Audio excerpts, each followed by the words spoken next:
Muy bien, entonces vamos a buscar en nuestras Biblias Proverbios capítulo 14. Hoy nos corresponde leer desde el verso 14 hasta el capítulo 15, verso 17. Así que búsquelo en su Biblia, por favor, y manténgalo allí abierto. Manténgalo allí abierto porque vamos a estar yendo constantemente a esta sección. Entonces, nosotros seguimos estudiando lo que es el tema el prudente en contraste con el necio. Esta es la segunda parte que comenzamos a ver el miércoles pasado de esta sección. Pero hay una gran sección que abarca desde el capítulo 10 de Proverbios hasta el capítulo 15. Y esa sección lleva por título Proverbios que contrastan la vida justa y la malvada.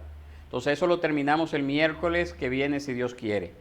Ahí vamos a llegar a la parte final de esta primera sección del estudio de Proverbios y después entonces volveremos a nuestra escuela dominical del día domingo, teniendo los estudios en vez de miércoles, día domingo, y los días miércoles entonces vamos a tener tiempo de oración, tiempo de algunos cánticos también y una pequeña meditación en la palabra del Señor. Así que esto es lo que vamos a estar haciendo en los próximos miércoles a partir de hoy en 15, si Dios quiere. Amén. Proverbios capítulo 14, verso 14 al 19. Vamos a ver aquí algunos modelos de personalidad.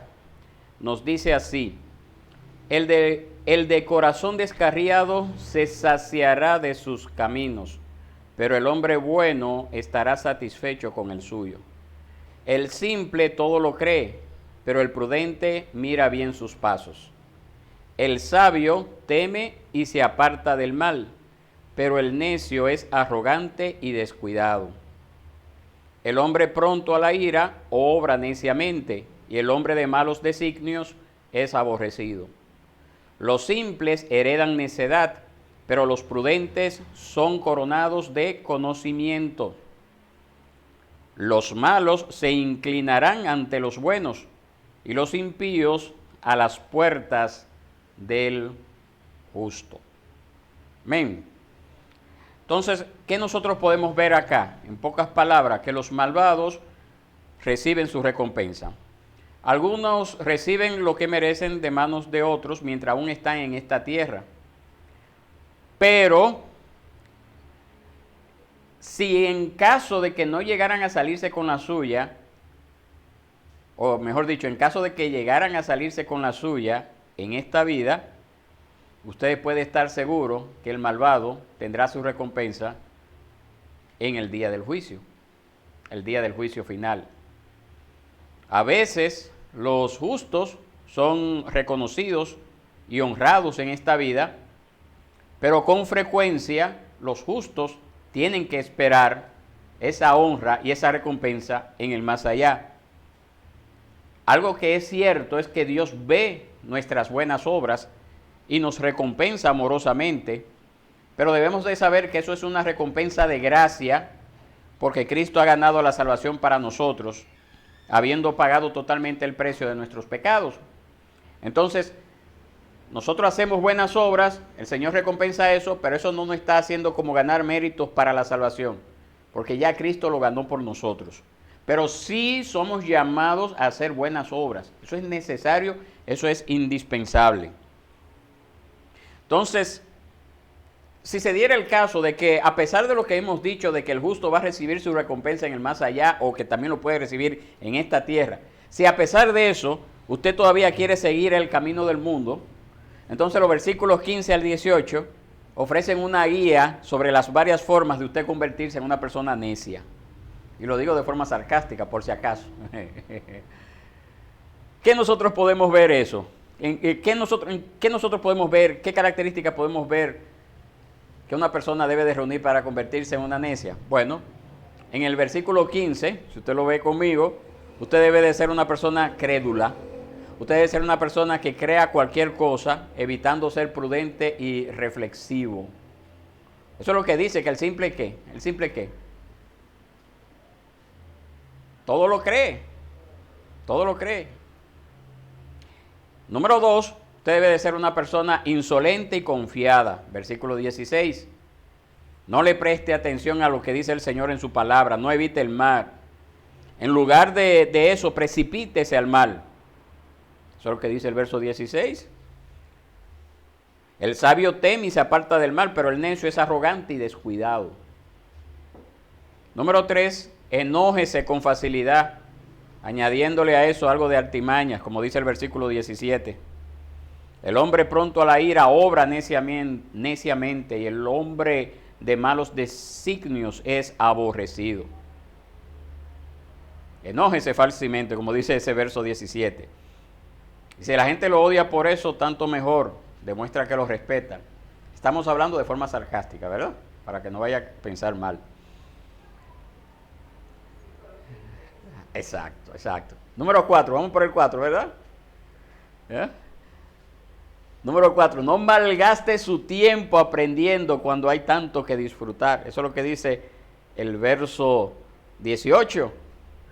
Deja a los sabios con sus conocimientos. Ya usted se va a preocupar de eso más adelante. Entonces eso es más o menos lo que nosotros estamos viendo acá, mis hermanos. Todo esto que le he dicho es todo lo contrario. Toda la actitud que debe de tener una persona que es sabia, que es prudente, que es temerosa de Dios. Ahora sepa esto, que si usted va a ser una persona insensata, al final usted va a ser humillado, mientras que los buenos van a ser ensalzados. Eso es lo que nos dice el versículo 19.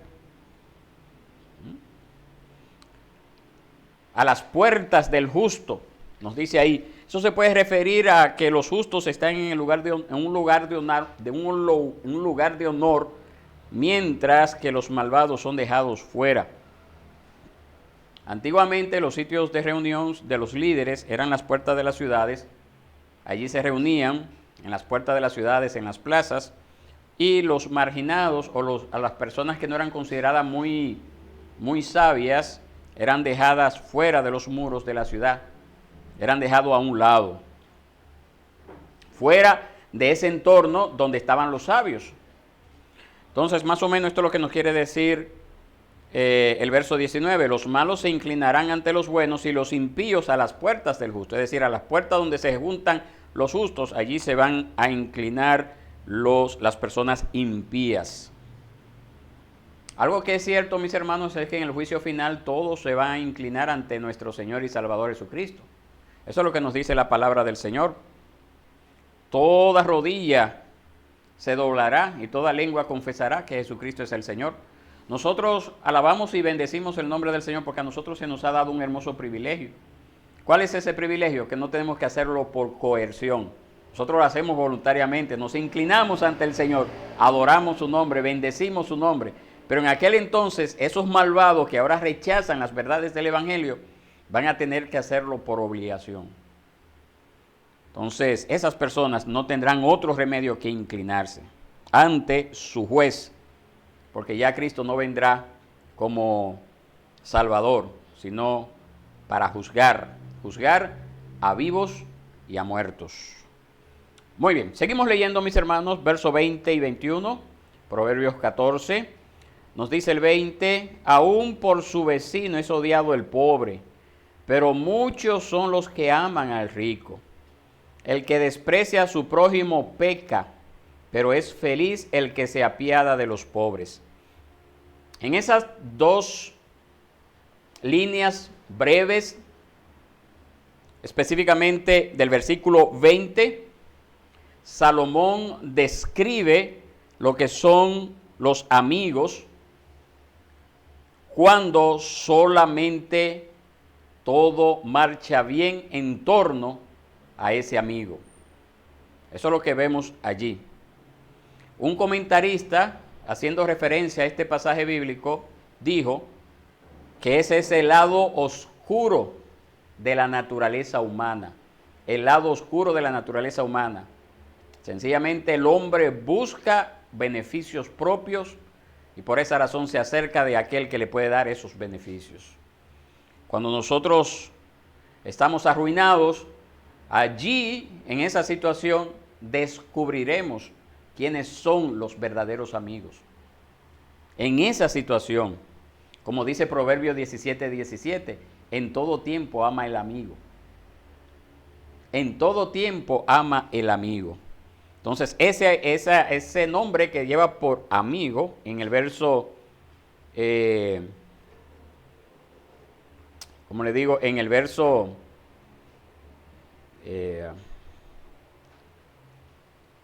bueno, se me escapó el pasaje, pero lo cierto es que debemos de entender que en las situaciones somos llamados a ser personas allegadas, a esas que decimos que son nuestras amistades, en cualquier situación en que se encuentre dicha persona. Esa es la idea.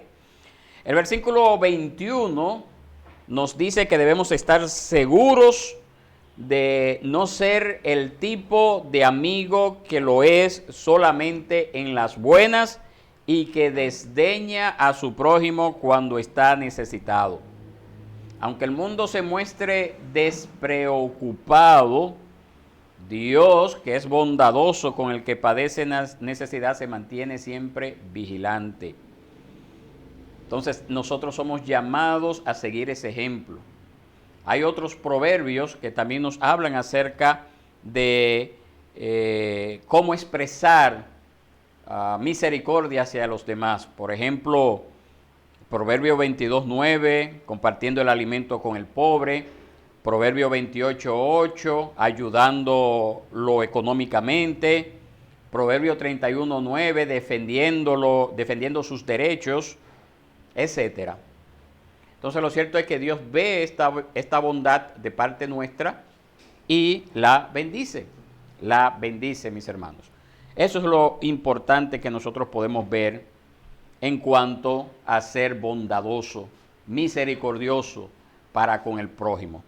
Debemos de hacerlo por amor porque hemos recibido gran misericordia y bondad de parte de nuestro Dios, pero también debemos de hacerlo de una forma desinteresada para con el prójimo, sabiendo que quien va a recompensar esa bondad y misericordia que nosotros mostremos hacia el prójimo, no necesariamente tendría que ser el prójimo, sino Dios, que lo ve todo. Entonces, nunca piense hacer algún bien a alguien esperando recibir recompensa de esa persona. Si la recibe, pues está bien, tampoco le va a decir que no, pero siempre hágalo para Dios. Él se encargará de recompensar esa bondad y misericordia que usted muestra hacia el prójimo. ¿Estamos de acuerdo? Dígamelo usted. Sí. Hacer el bien a otro, esperando una recompensa, aunque sea de Dios. El objetivo no es esperar la recompensa, es hacer el bien. Si la recompensa viene de parte de la persona o de Dios, amén. Pero no hacer el bien con el fin de que Dios bendiga a uno. Sí, no es que vamos a obligar a Dios a bendecir, pero Él ha prometido en su palabra que sí nos va a bendecir. Entonces, lo hacemos confiado en lo que su palabra dice. Como dice que el que da al pobre a Jehová presta. Entonces, es decir, bueno, el Señor se va a encargar de eso. No es que yo lo voy a obligar a Dios, ni le voy a declarar, ni voy a orar, Señor, porque yo le di a esto y tú tienes que dármelo. No, pero el Señor se encargará de recompensar eso. Sí. Pero nunca obligándolo, claro está. En ese aspecto tenemos que ser cuidadosos, porque eso también se usa mucho en estos movimientos de la prosperidad.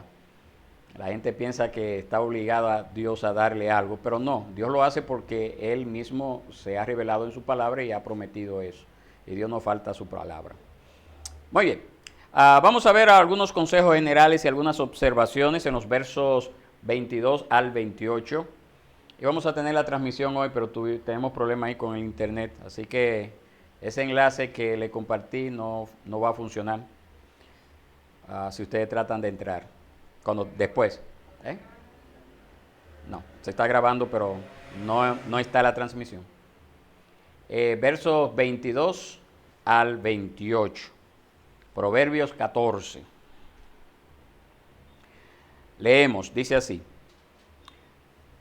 no se perderán los que traman el mal, pero misericordia y verdad recibirán los que planean el bien. En todo trabajo hay ganancia, pero el vano hablar conduce solo a la pobreza. La corona de los sabios es su riqueza, pero la necedad de los necios es insensatez. El testigo veraz salva vidas, pero el que habla mentiras es traidor. En el temor del Señor hay confianza segura, y a los hijos dará refugio.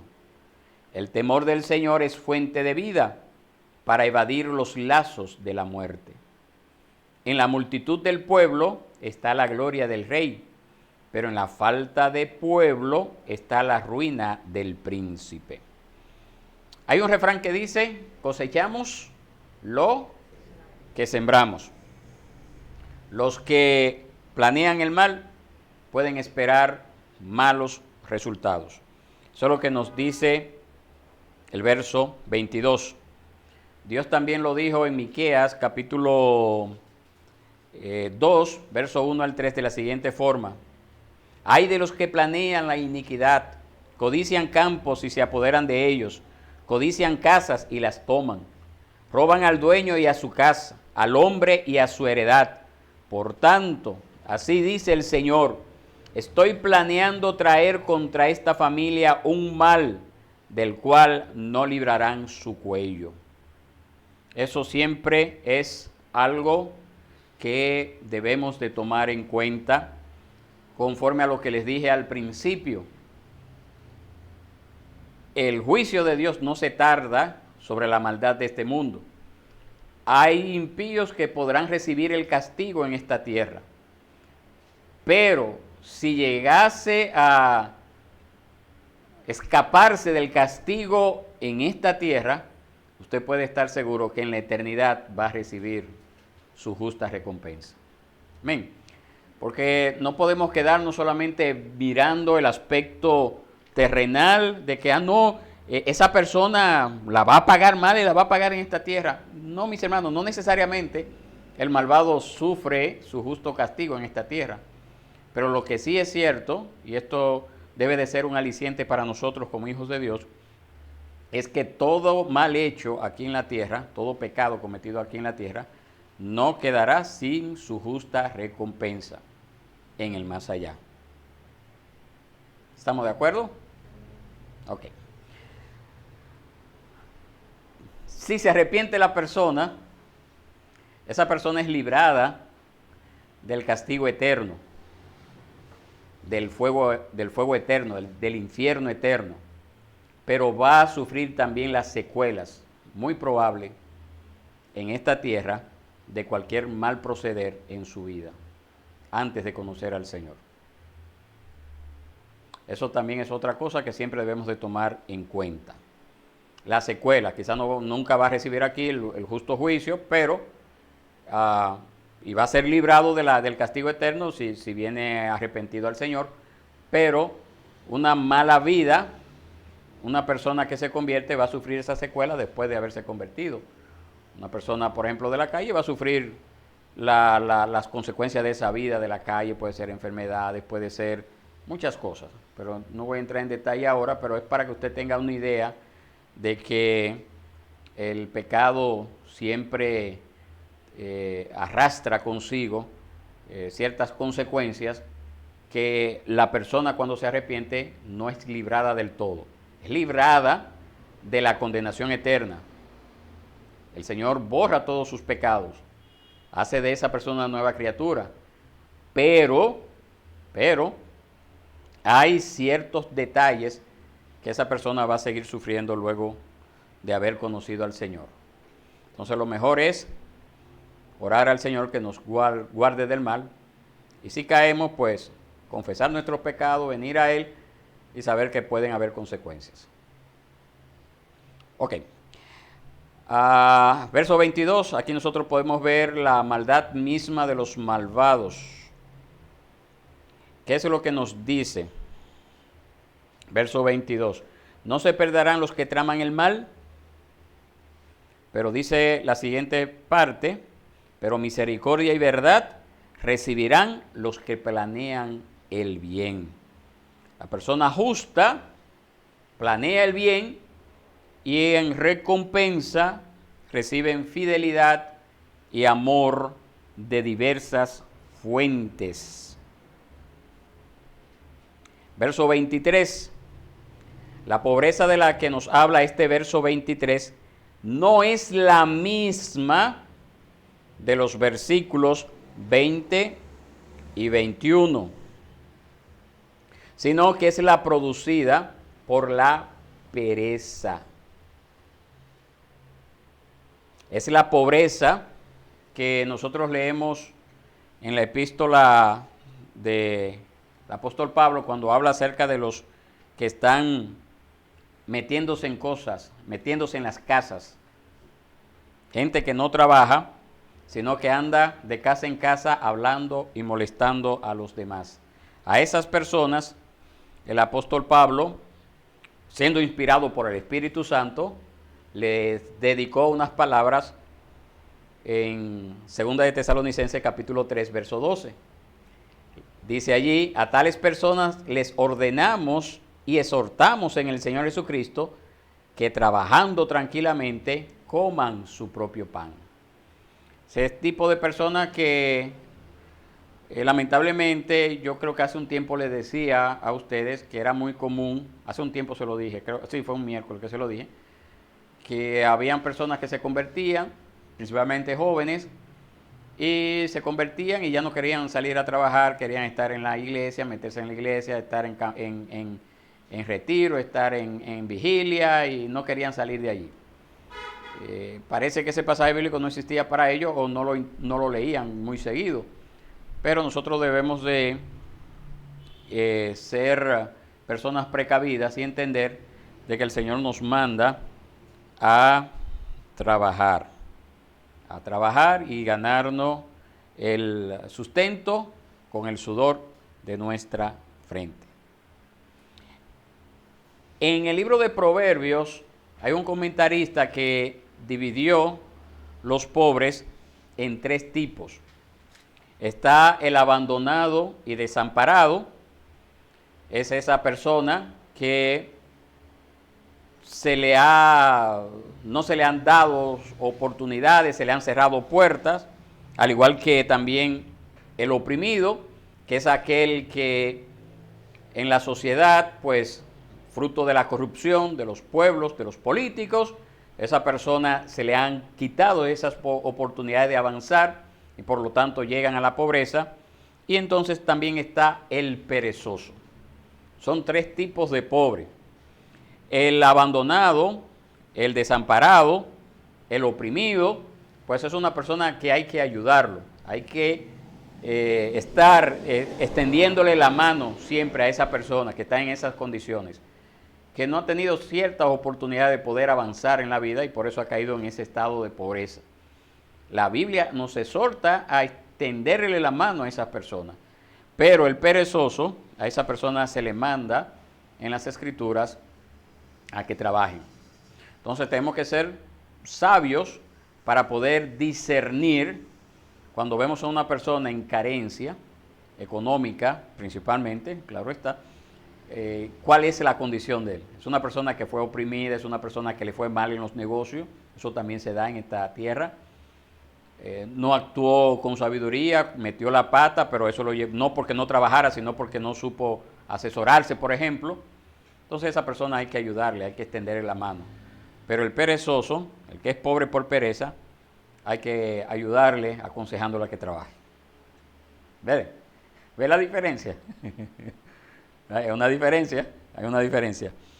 Ok, entonces más o menos esa es la idea que nosotros podemos ver en este caso del verso 23 específicamente, esa persona que solamente anda de casa en casa hablando o anda como en los aires perdido y no trabaja y por eso cae en la pobreza.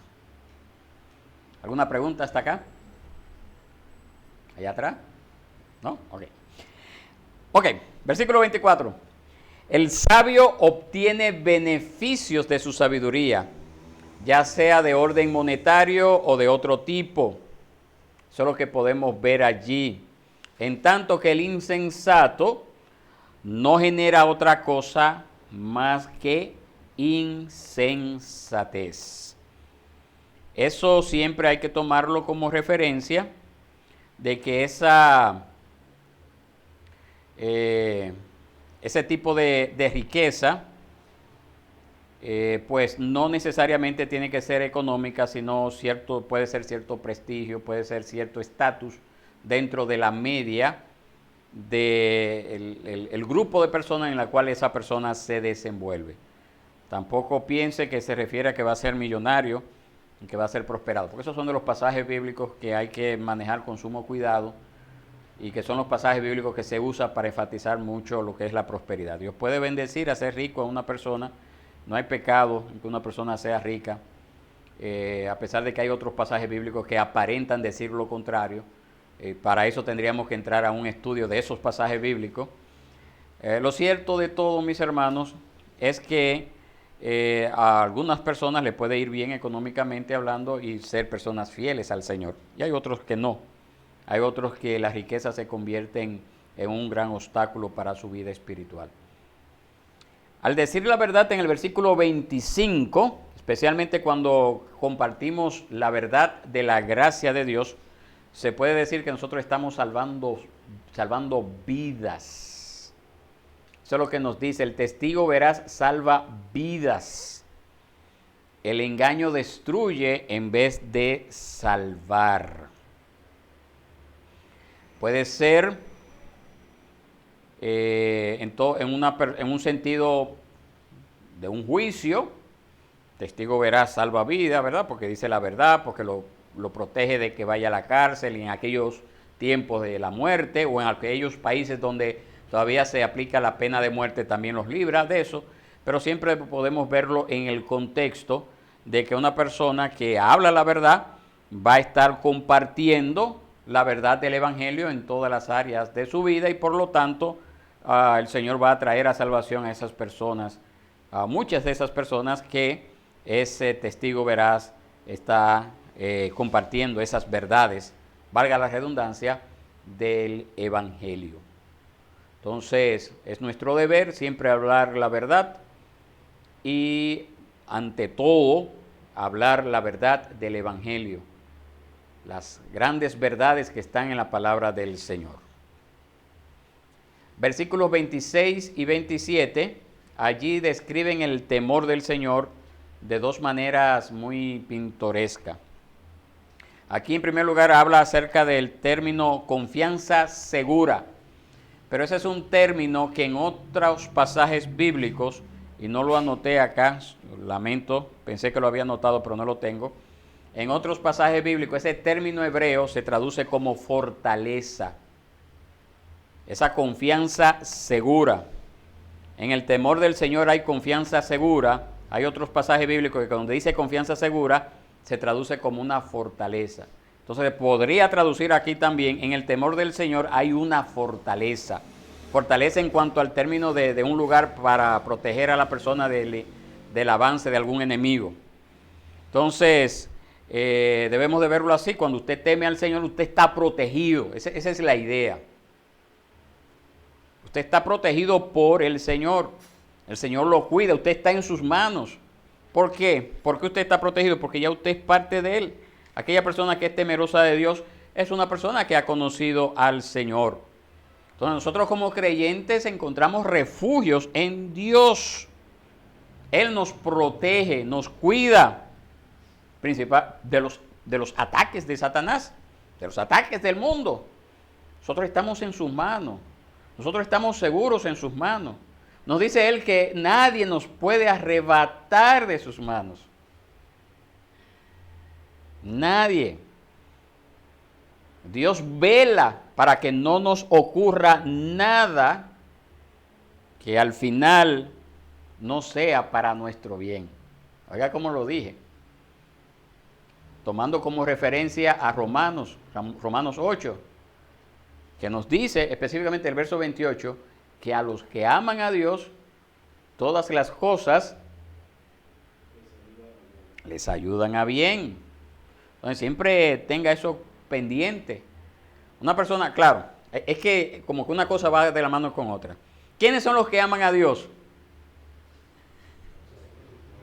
¿Y quiénes son su pueblo? Los escogidos. Está bien, es su pueblo, su iglesia. Pero dice nuestro Señor y Salvador Jesucristo, si ustedes me aman, mis mandamientos guardarán. Entonces mire que es una condición que va de la mano con la otra. No es la persona que está ahí en la calle y dice, yo amo a Dios. Ah, por eso Dios la va a cuidar, porque ella dice que ama a Dios. No, debe de haber un hecho cierto en su vida que demuestre externamente de que realmente existe ese amor hacia Dios. ¿Cuál es? La palabra de Dios lo dice. Guarda sus mandamientos y por esa razón lo ligamos con este temor de Dios. Ese temor no es miedo. No es miedo. Hay gente que tiene miedo a la muerte, que tiene miedo a cualquier cosa. Y también dice que le tiene miedo a Dios.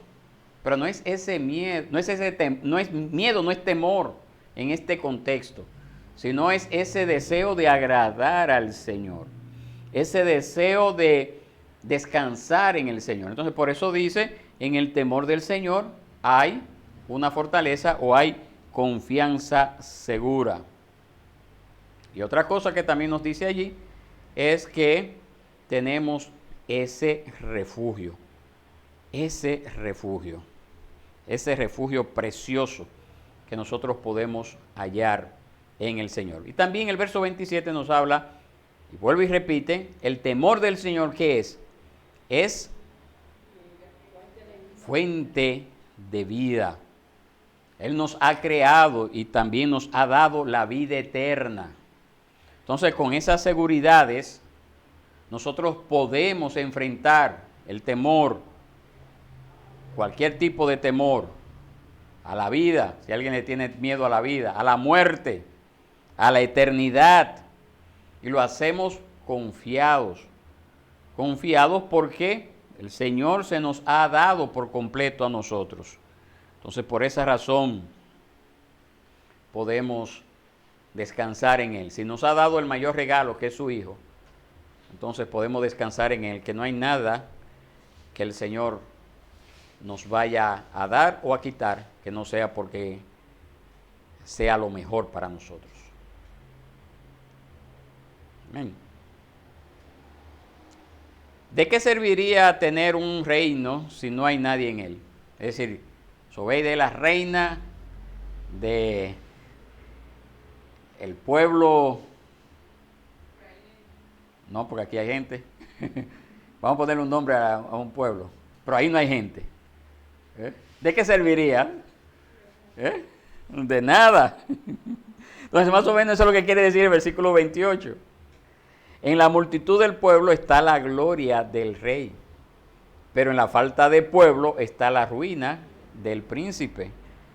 Entonces, la sola demostración de decir yo soy rey, yo gobierno sobre un vasto territorio, pero allí nadie vive, es una pretensión vacía, estúpida, ¿verdad? Sin una verdadera sustancia que respalde esa afirmación. Entonces eso es lo que quiere decir. Pero también eso pudiera darse en el caso de que una persona aparente ser algo y a fin de cuentas no es nada. Porque claro está, ya no, bueno, aquí en República Dominicana no hay reyes, por allá por Inglaterra, España y esos países todavía existen. Y pudiera aparecer alguien que diga este territorio y yo voy a ser rey. Pero ¿cómo lo pudiéramos aplicar aquí dominicanos nosotros? Bueno, esa persona que aparenta ser rico, tener dinero, tener posesiones, pero a fin de cuentas no tiene nada. La apariencia, buscando engañar a la gente. Hay muchas personas así también, que quieren aparentar tener para llamar la atención. Y hay otros que tienen y quieren hacérselo, no, y se lo quieren hacer ver a la gente también. Eso también es otro problema que también se trata en este libro de Proverbios cuando la persona quiere demostrar que tiene lo que tiene. Bien, entonces es más o menos esa es la idea. ¿De qué sirve aparentar algo cuando realmente no hay nada? Aquí se toma como referencia el asunto del rey en el contexto de aquel tiempo donde siempre se valoraba una nación no tanto por lo que pudiera tener en riquezas, en materiales, sino más bien en la cantidad de gente que pudiera tener para defender las riquezas. Por esa razón hay un salmo que dice, bienaventurado el hombre que llenó su aljaba de ellos, haciendo referencia a cuando el hombre tiene muchos hijos. En aquel contexto, el tener muchos hijos era una señal de abundancia, de prosperidad, por el hecho de que podía extender sus dominios a través de las alianzas de los hijos con familias, iban extendiendo y hacían grandes reinados de esas familias extendidas. No estoy diciendo con eso tampoco, porque me estoy yendo un poquito por allá, de que esté mal tener muchos hijos. Tampoco estoy diciendo eso, para nada, no está mal. Solamente lo estoy presentando en el contexto en el cual se escribió ese salmo, que creo que es el salmo, déjame confirmar, 127, exacto. Exacto, por eso. Por eso, eran otros tiempos. Y en ese contexto, por esa razón dice, por eso que dice 127:4, como flechas en la mano del guerrero, así son los hijos tenidos en la juventud. El Salmo 127 es que habla acerca de eso. Pero tampoco debemos de cerrarnos y decir no vamos a querer tener hijos. Claro, hay que tenerlo, pero hay que saber tenerlo. Y no lo voy a decir muy alto para que no vaya a escuchar a otra gente fuera. Muy bien, entonces vamos a ver los resultados de llevar una vida sensata. ¿Cuáles son esos resultados? Vamos a ver versos 29 al 33. Proverbios 14. 29 al 33 nos dice, el lento para la ira tiene gran prudencia, pero el que es irascible ensalza la necedad. Un corazón apacible es vida para el cuerpo, pero las pasiones son podredumbre en los huesos. El que oprime al pobre afrenta a su hacedor, pero el que se apiada del necesitado lo honra. El impío es derribado por su maldad, pero el justo tiene un refugio cuando muere. En el corazón del prudente reposa la sabiduría, pero en medio de los necios no se da a conocer. Mis hermanos, la paciencia es uno de los 9 frutos del Espíritu Santo. Fruto que se le ha dado al creyente. Gálatas 5, 22 al 23 nos habla de esos 9 frutos. Y ese fruto o esa división dicen que es un solo fruto, algunos comentaristas que dicen que el fruto del Espíritu es amor y se divide en 8. Bueno, no sé, puede ser. Pero ese fruto que dice, o esa subdivisión de fruto que se llama paciencia, es recomendada y es alentada en todas las escrituras. El airarse con facilidad no es ni estimulado ni alabado como virtud en el hombre, en la palabra del Señor. El apóstol Santiago, o Santiago, mejor dicho, dice de la siguiente forma, Santiago 1, 19 al 20, esto lo saben mis amados hermanos, pero que cada uno sea pronto para oír, tardo para hablar, tardo para la ira, pues la ira del hombre no obra la justicia de Dios. Entonces hay que ser cuidadosos en ese aspecto, hay que ser paciente para no llegar a caer en el pecado de la ira. En el versículo 30, Salomón pone de nuevo el énfasis en esa tremenda influencia que tiene nuestra condición espiritual sobre el resto de nuestra vida, incluyendo la salud física.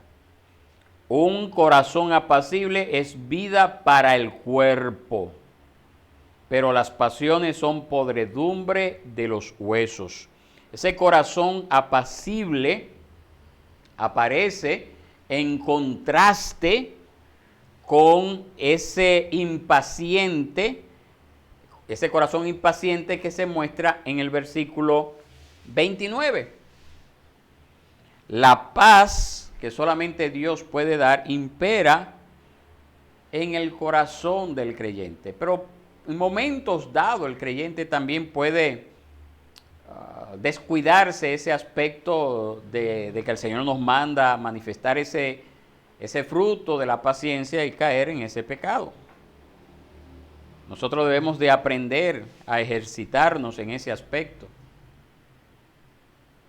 de ser paciente y pedirle al Señor esa gracia siempre para saber ser comedidos en la forma en que respondemos ante los ataques y amenazas de la vida. Tenemos que pedirle esa gracia al Señor. No estamos diciendo que sea fácil, pero sí es alcanzable. El verso 31, nosotros vemos lo que le estaba diciendo hace un ratito. Aquí está hablando no de una persona que es floja para trabajar, que es haragana, que sí lo vimos en el versículo 23. Aquí ocurre precisamente cuando las circunstancias de la vida, que van más allá del control de la persona en cuestión, le lleva a la pobreza. Entonces, juntamente con esa pobreza, la persona sufre injusticia y abandono.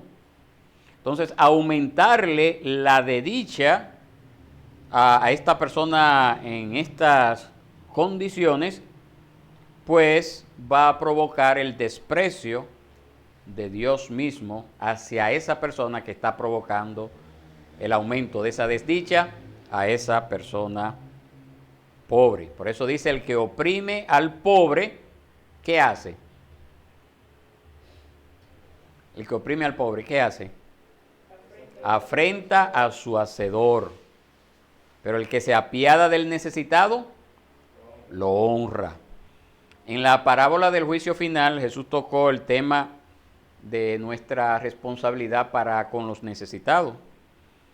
Cuando dice, Mateo 25:45, de cierto les digo que por cuanto lo hicisteis a uno de estos más pequeñitos, a mí me lo hiciste. Pero también dice,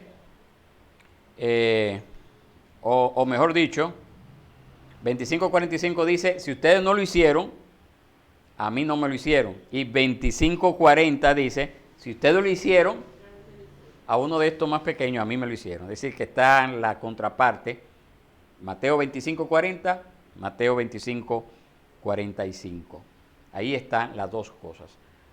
Entonces, ahí se aplica lo que hablábamos ahorita, cuando usted hace algo, lo hace, claro, sin esperar recompensa, pero ya el Señor nos ha dicho que cuando lo hacemos a esa persona en esa situación vulnerable, que no tiene condiciones de devolverme el favor que yo le estoy haciendo, el Señor me dice que se lo estoy haciendo a Él.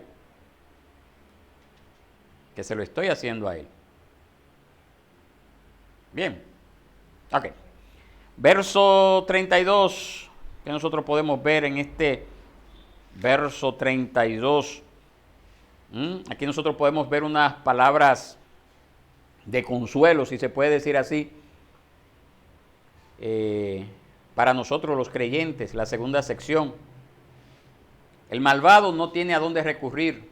La persona que vive una vida impía es un impío, un insensato, un necio, cualquier término que nosotros hayamos visto en este libro de Proverbios. Sus esperanzas terminan con la muerte. Sus esperanzas de alcanzar algo están en esta tierra. Pero la persona justa, ¿qué nos dice el verso 32? ¿Qué tiene la persona justa? Cuando muere, tiene un refugio en el Todopoderoso. Pueden haber recompensas en esta vida, claro está, pero cuando muere, ahí es que real y efectivamente está la recompensa final de la persona justa. Nosotros sabemos que en el Antiguo Testamento había una forma de ver el estado eterno del ser humano un poquito velado, no estaba del todo revelado el estado eterno del creyente, pero ya había como un activo de que el creyente, luego de pasar de esta vida a la siguiente, pues su estatus mejoraba considerablemente, el creyente. el temeroso, en este caso, como lo dice aquí Proverbios, el temeroso de Jehová.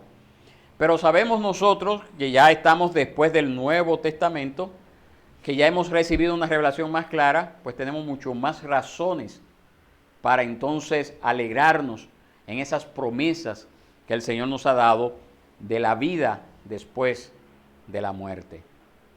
Pero con todo y eso usted ve que ya aquí en el libro de Proverbios había esa esperanza de que las cosas no terminaban, no llegaban a su fin con la muerte para el justo, para el temeroso de Dios, para la persona sabia, que es la misma, pero con diferentes atributos, si se puede decir así. Sabio, inteligente, temeroso de Dios, creyente, etc. Y encontramos algunos versículos que nos hablan acerca de eso. Por ejemplo, el Salmo 49:15, que nos dice: pero Dios redimirá mi alma del poder del Seol, pues Él me recibirá. Y el Salmo 73:24, que dice: con tu consejo me guiarás y después me recibirás en gloria. Entonces, hay algo que nosotros podemos aprender del verso 33 y estaba por no incluirlo dentro de lo que es la explicación, sino solamente dar una lectura rápida. El verso 33 dice: el favor del rey es para el siervo que obra sabiamente, pero su enojo, 33, es el 35. El impío es derribado por su maldad, pero el justo tiene un refugio cuando muere. En algunos textos hebreos aparece la frase como si dijera que... ¿Cuál fue que yo leí? El 33. En el corazón del prudente reposa la sabiduría, pero en medio de los necios no se da a conocer. Esa palabra, pero en medio de los necios, no se da a conocer. En algunos textos hebreos no aparece el término no, sino que dice: pero en medio de los necios se da a conocer. Entonces hay algunos comentaristas que dicen que incluso y es un proverbio un poco raro, ¿verdad? Porque hemos visto que siempre está esta afirmación, y cuando habla de los necios está todo lo contrario, pero aquí aparecería como que hay una afirmación con una afirmación también para el necio. Y lo que algunos comentaristas dicen es que hasta en ciertas ocasiones los necios son capaces de reconocer la sabiduría. Es decir, una persona necia, insensata, como lo hemos visto, en un momento dado podría reconocer la sabiduría que hay dentro del corazón o en la vida, mejor dicho, de las personas sabias. Ellos pueden ver esos actos de sabiduría que hay en esas otras personas que ellos no tienen. Pudiera ser así. Hay personas que en su insensatez reconocen cuando una persona está orando correctamente, aunque no lo aplique a su vida. Entonces pudiera ser ese caso. Eso es lo que quería explicarle de este verso 33. Y perdón que brinqué 2 veces. Vamos a tener que poner un aire.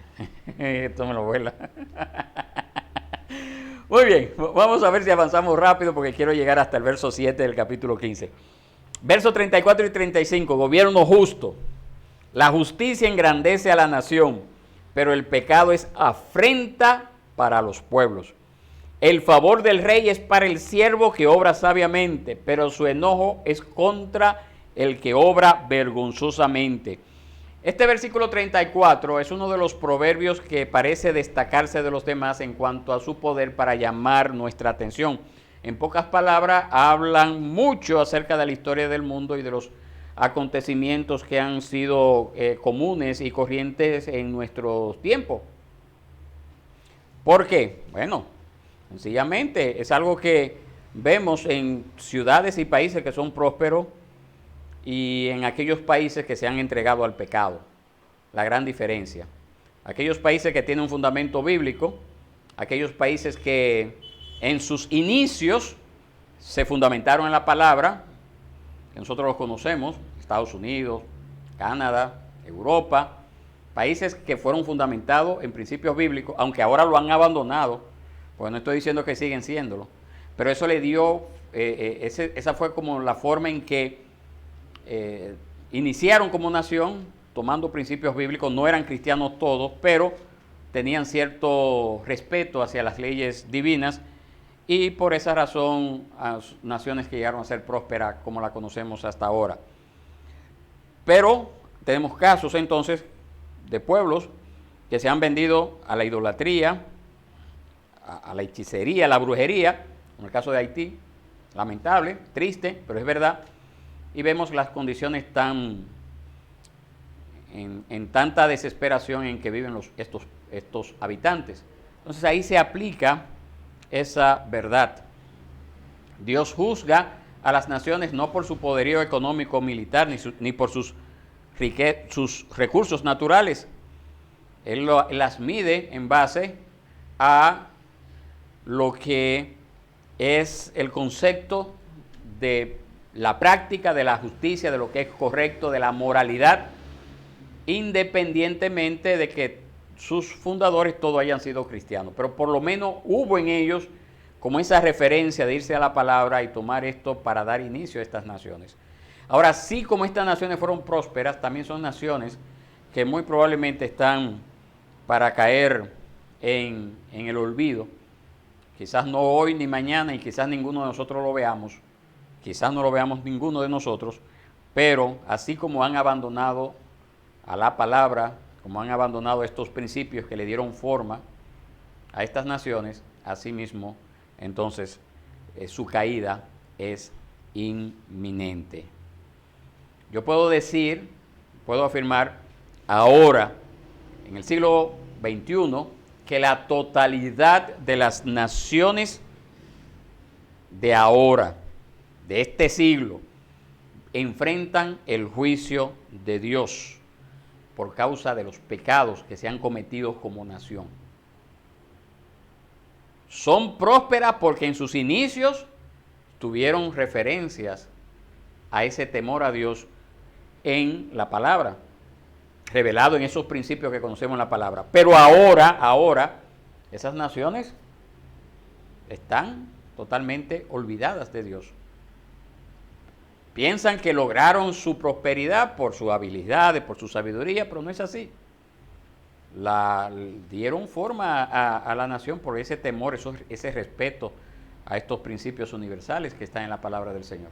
Pero como se han ido olvidando de Él, también el juicio de Dios viene sobre todas las naciones. Así que no estoy diciendo que hay alguna protección especial sobre estas naciones que comenzaron bien.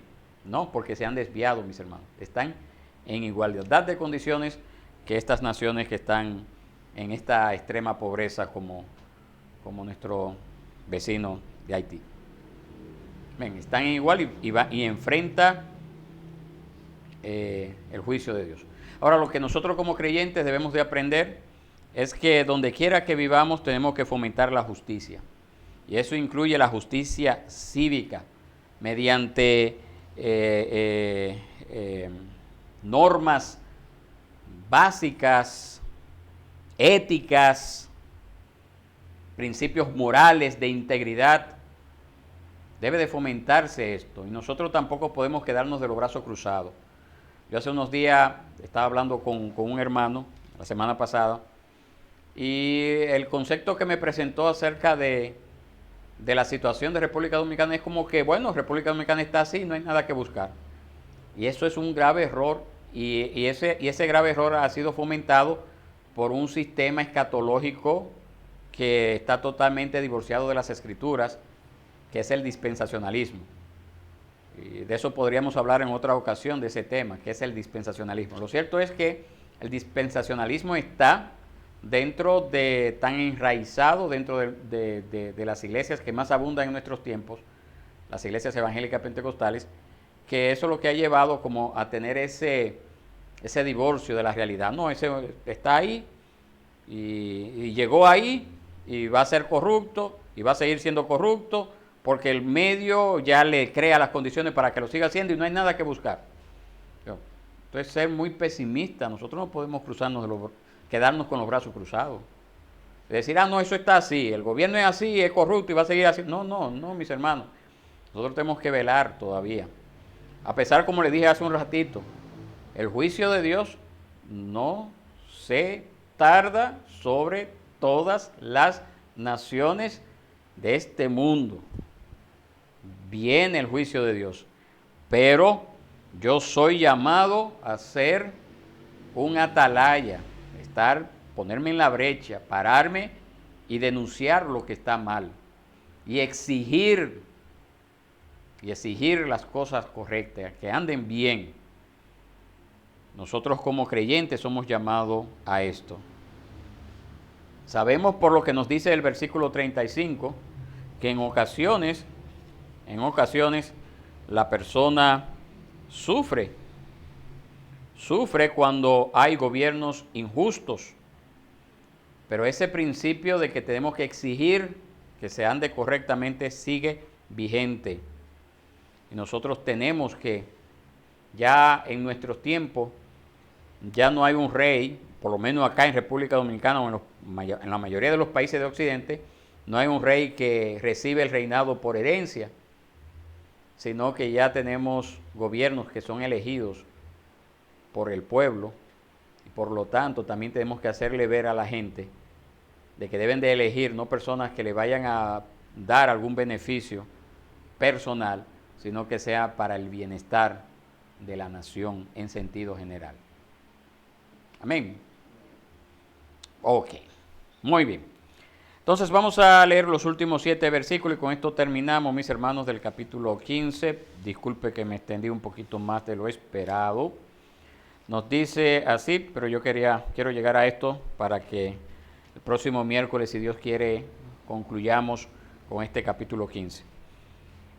15:1. La suave respuesta aparta el furor, pero la palabra hiriente hace subir la ira. La lengua del sabio hace grato el conocimiento, pero la boca de los necios habla necedades. En todo lugar están los ojos del Señor, observando a los malos y a los buenos.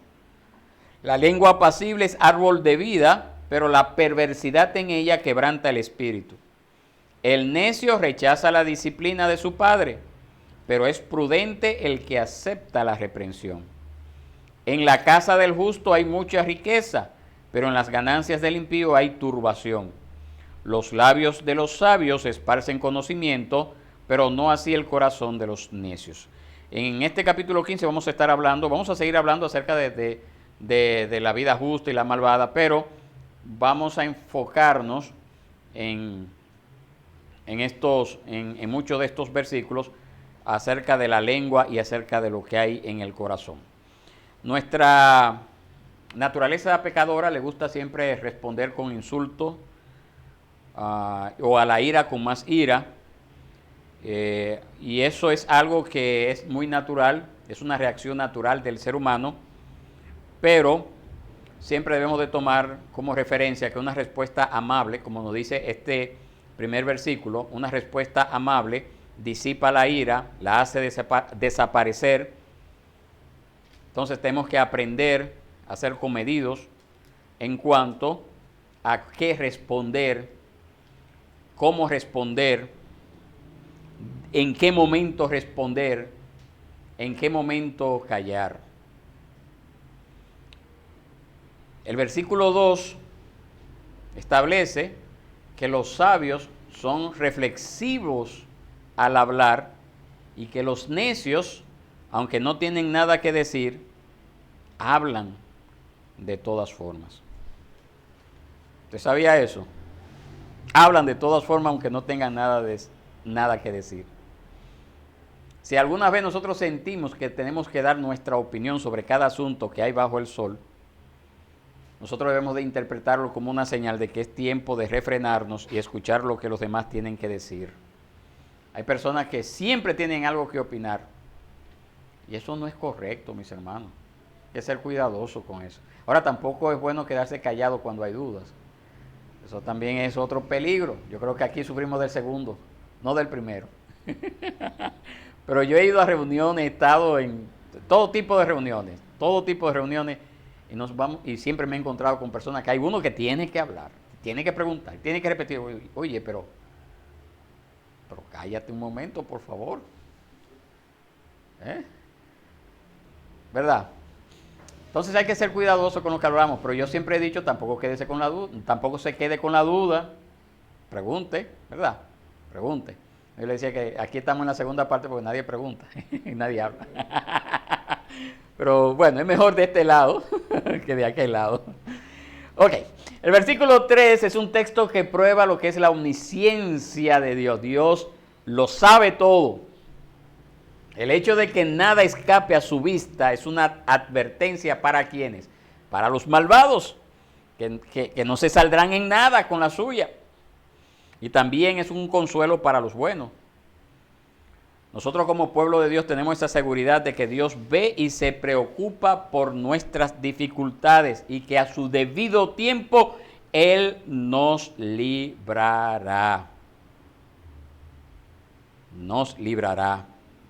Y a propósito de esa mención de que los ojos del Señor, que está haciendo referencia acá, es esa frase, los ojos del Señor, es lo que se conoce como un antropomorfismo,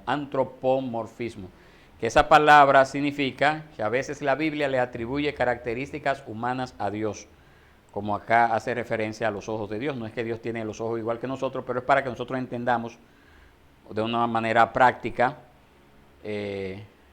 esas peculiaridades que no se podrían expresar de otra forma, porque la Biblia nos dice que Dios es espíritu. Entonces yo no puedo ver el espíritu, y por esa razón habla acerca de los ojos de Dios, las manos de Dios, etc. Entonces es una forma de decir que Él sabe lo que pasa. Ok, versículo 4. ¿Cómo nos dice? La lengua apacible es árbol de vida, pero la perversidad en ella quebranta el espíritu. Esa lengua perversa aplasta el espíritu de una persona. Es desalentador ser calumniado, ser denigrado. Eso es lo que tumba más el concepto que una persona puede tener de sí mismo cuando es tirado por el suelo. Pero también tenemos el lado positivo, y es que las palabras bondadosas nos elevan y reaniman el espíritu. Entonces aquí dice que esa lengua es como un árbol de vida. Esa lengua apacible, esa lengua que elogia, que habla bien. Entonces siempre debemos de pedir al Señor que nos dé esa gracia para saber hablar, para poder compartir las verdades. Eso es lo que nos dice la palabra, que nuestras palabras deben de ser sazonadas con sal. Es decir, deben de tener sabor. ¿Sería eso lo que quiere decir? Cuando se escribió. Deben de tener sabor, deben de gustarle a la gente. Claro está que hay impíos que nunca le va a gustar lo que usted habla, porque usted va a hablar verdad. Eso está claro. Pero por lo menos siempre va a haber personas que se van a beneficiar de esa lengua apacible.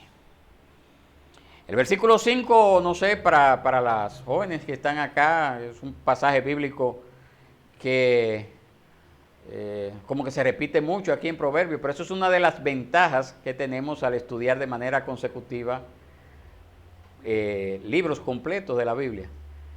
Que cuando la palabra dice esto aquí, vuelve y lo repite, no es porque yo lo estoy diciendo, sino porque la palabra quiere enfatizar eso. Y eso es precisamente lo que vemos en cuanto a la corrección. Usted ve que vuelve y lo trata, y ya lo hemos visto con anterioridad. El necio, ¿qué hace? Pero es prudente. Pues ya usted sabe. Sabemos que hay varios pasajes bíblicos, lo hemos visto con anterioridad, en el capítulo 10 lo vimos, en el capítulo 12, en el capítulo 25 más adelante, en el capítulo 29, que hablan acerca de la disciplina.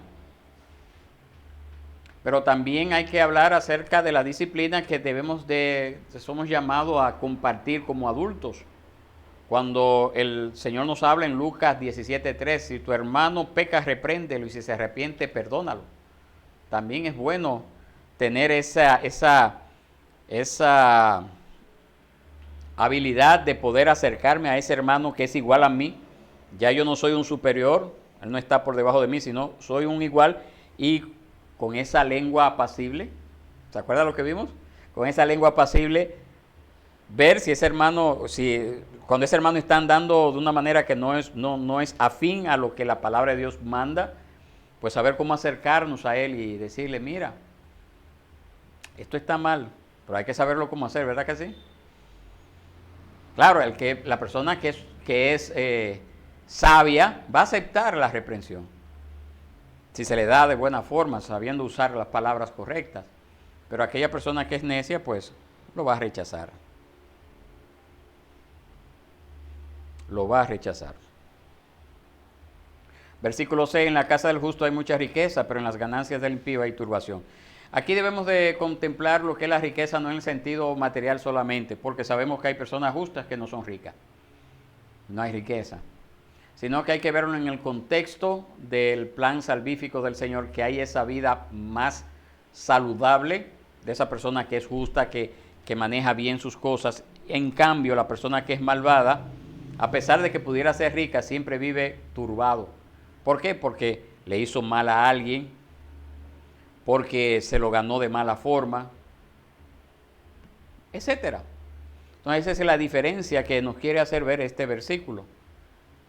Esta persona que es justa, pues es una persona que disfruta de lo poco que tiene, puede ser mucho o poco, lo disfruta con mayor liberalidad que aquel que es una persona impía y tiene muchos recursos. ¿Por qué? Porque el impío generalmente ha obtenido sus posesiones de mala forma, y esa forma en que se lo ganó, pues no le deja vivir la vida tranquila.